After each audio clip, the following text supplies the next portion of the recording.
Today I've kindly been invited to the Audi Women's Driving Experience Day at Mount Cotton in Brisbane. I'm going to be driving all their cars around the racetrack, trying different things and interviewing Lisa Wilkinson and Steve Pizzatti.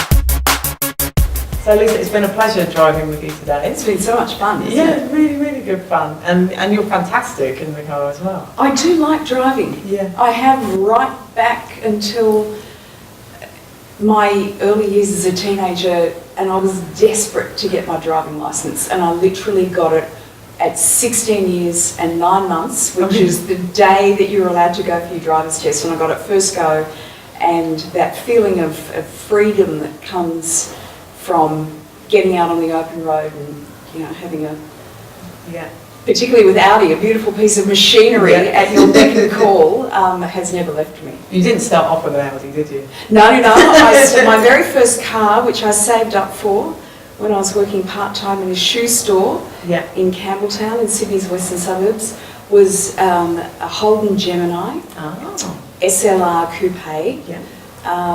In a particularly unattractive shade of brown, almost like poo brown, that used to fade in the sun, I remember. But I loved it because I loved what it meant, which was freedom, independence, everything that you want when you're that age. I completely can appreciate that.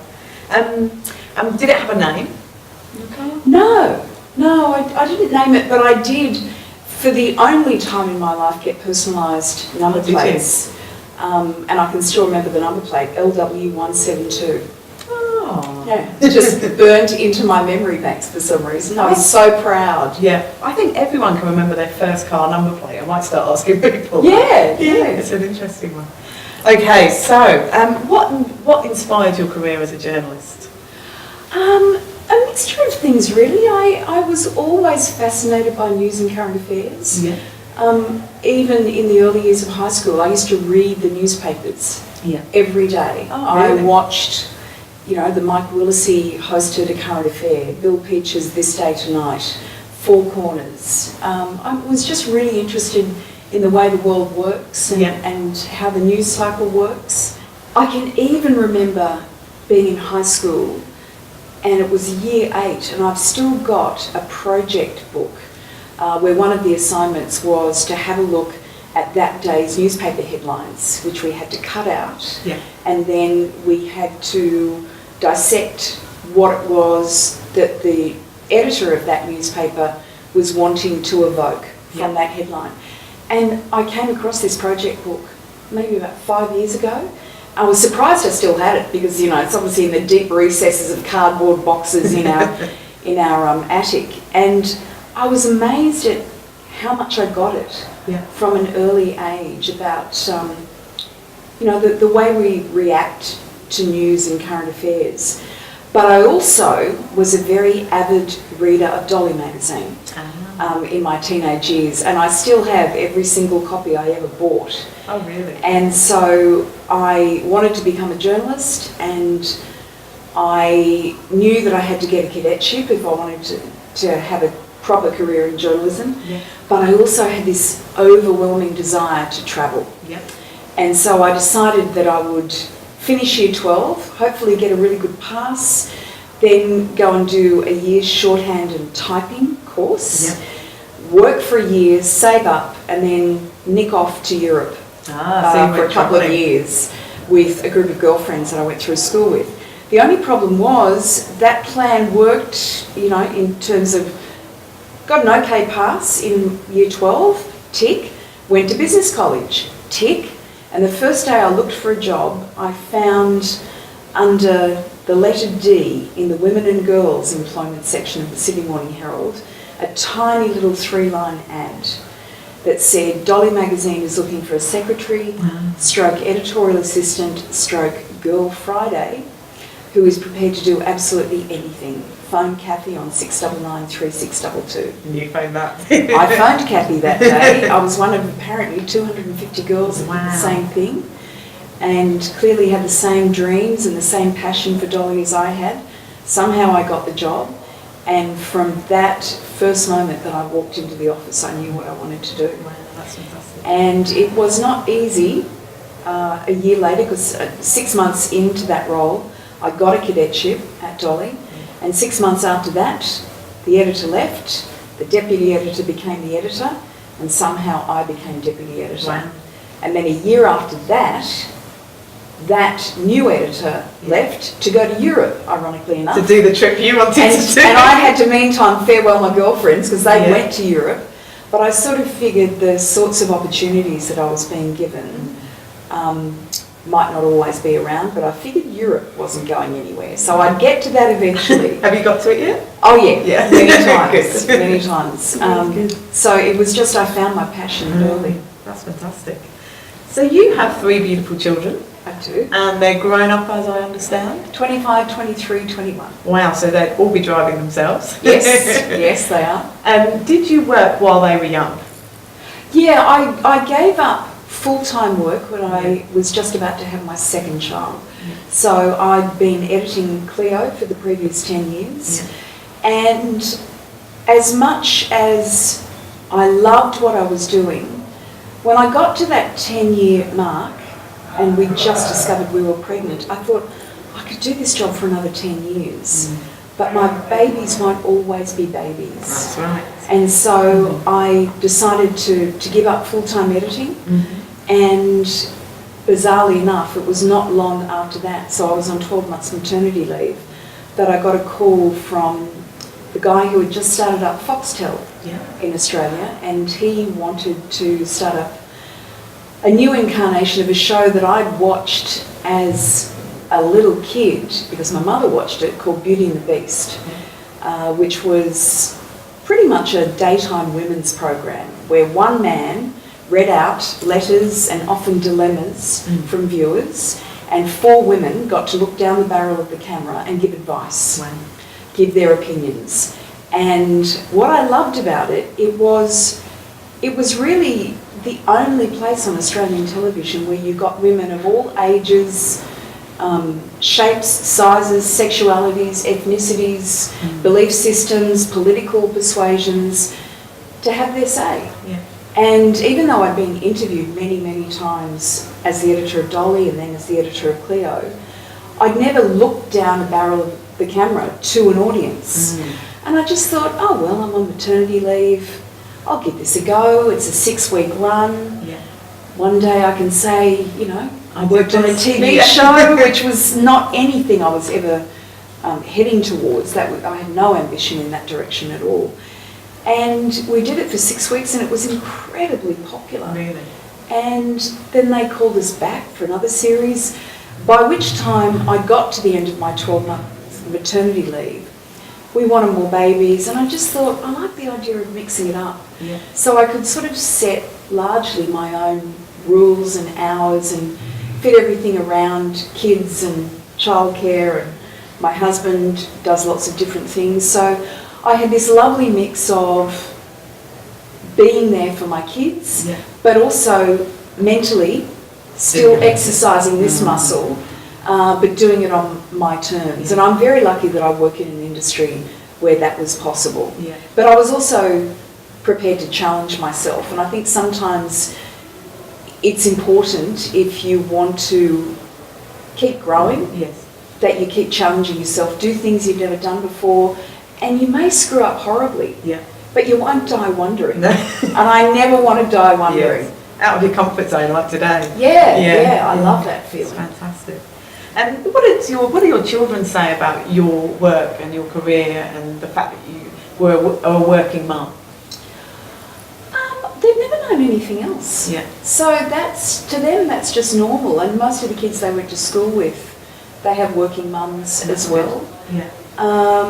When I was doing breakfast TV, it sometimes meant I was away or I had to go to bed. But I tried very much to make sure that work didn't get in the way of their needs and being present. Although in many ways breakfast TV worked brilliantly because I was never a big fan of mornings with the kids. I find them very mechanical. It's about where are the missing socks, making So sure true. they've packed their lunch. Yeah. Is your homework in your bag? I mean, it's the kind of the routine Yeah. of morning. Whereas after school, they're more talkative. There's Yeah. homework you can help them with. Yeah. You can stand around making dinner together and talk through the day. And I always found with the kids when they were younger, if you were busy doing something else, like making dinner, like washing up, like driving, Yeah. you can have conversations where it doesn't necessarily need to be this. Yes. So you can, if you're smart about it, you can have quite honest conversations where they don't feel confronted. Yeah. Thank you for that tip. My daughter's only 3, so I'll use Go for it. Happy to spread it around. Thank you. So, as your children were growing up, what car did you have as a family? We had when I was a kid, So, when your children were growing up. I had an SUV because I needed 7 seats. Yeah. And that was good for a long time. It was just really practical. Yeah. But once I wasn't driving the kids around anymore and their friends, Yeah. and all of the detritus that comes with school band and camp and all Yeah. of that, I was so keen to get into a smaller, sexier, Impractical. totally impractical car. Yes. I've been through that phase and I loved it. But now I've got a 4-seater that's, That makes you feel good. yeah, just it's that combination of, it's a dead sexy Audi. It's Yeah. an A7, and I've got room to still transport stuff if I need to. But I feel more compact. Yeah. And not like you're lugging everything and the kitchen Yes, sink around. yeah, with you. exactly. Yeah, I get that. And did it have a name? Your car when your children were growing up, did they name it or? Yes, Jezebel. Jezebel. Who named that? Yeah, my daughter did. Yeah. And then, there was Jezebel, and my husband's car was Norman. Yeah, Fantastic. Jezebel and Norman. I love it. I love hearing these things. And when you were growing up, what car did your parents have? We were a Commodore family. Ah. Kingswood and then a Commodore family. Yeah. Because my dad always had a company car. Yeah. So I grew up in the 70s, always sitting in the back seat of a Kingswood. Yeah. So did your dad work for Holden? No, No. he worked for Cyclone Fencing. Oh, right. He so was it a sales manager, Yeah. and then he became secretary of Sydney Rugby Union. Yeah. So you can tell that I had rugby union in my blood. Yes. I ended up marrying a wallaby. But yeah, many happy memories of car trips in the back of the Kingswood. Yeah, that sounds fantastic. And what are your favourite songs now that you like listening to in your car when you're on your own? I like not having to think when I get in the car. So I'm very happy with the programming that comes through from Smooth FM. Yeah. But I also have one very specific need when it comes to my Audis, and it's a complete indulgence, but it started when I was doing breakfast television, and it's still really convenient now, and I recommend it to anyone if they can stretch the bank balance for it. I have a TV in my Audi. Do you? And I love it, and I'm addicted to it. Is it on while you're driving? No. When it's driving, you get the sound. Right. But when you stop at the stoplights, Yes. you're not frustrated with traffic and stopping because the picture comes up. No way. Um, I didn't know this. Yeah, so it was my way of, because so often after school, when I was trying to catch up on the news and the 6 Yeah. p.m. news was coming on, I would be, on a 15-kilometre trip picking up the kids from some godforsaken sporting ground somewhere, but I could still hear what was making news. Yeah. And I just never got out of that very luxurious habit. That's fantastic. Yeah. I really didn't know about that. What do your kids say about your driving? They think I'm a very good driver, They do? actually. Ah. I only got very involved, or not very involved, originally with all 3 kids. We got them driving lessons, Yeah. and then we helped I was going to obviously say, rack up the 4,723 hours that you need now to get your L plates and then your P plates. But one of the funniest things that ever happened when we were teaching our kids, I was obviously in the passenger seat. My daughter had 2 lessons with my husband. And I adore my husband. There are some things we just don't agree on. Yeah. And I discovered there was one very specific thing we didn't agree on this particular day, because Billy, our daughter, sat in the driver's seat and she had to back out of the driveway. And she said to me, she had her right foot on the accelerator and her left foot on the brake. What? And I sort of looked over and I said, darling, what are you doing? You can't go anywhere when you've got that. And she said, no, Dad said that that's the way you drive. And I said, darling, he didn't say that. She said, Dad said that my left foot is to be on the brake and my right foot is to be on the accelerator. And we had this huge argument, but at the back of my mind I was thinking, maybe this is one of these things that Pete and I just disagree about. But it was just her nervousness. Yeah. But I waited a long time before I got back in the car, because for both of us it was a very traumatic experience, because no matter how hard I tried to tell her, that isn't how you drive, darling, it became about Dad getting it wrong again.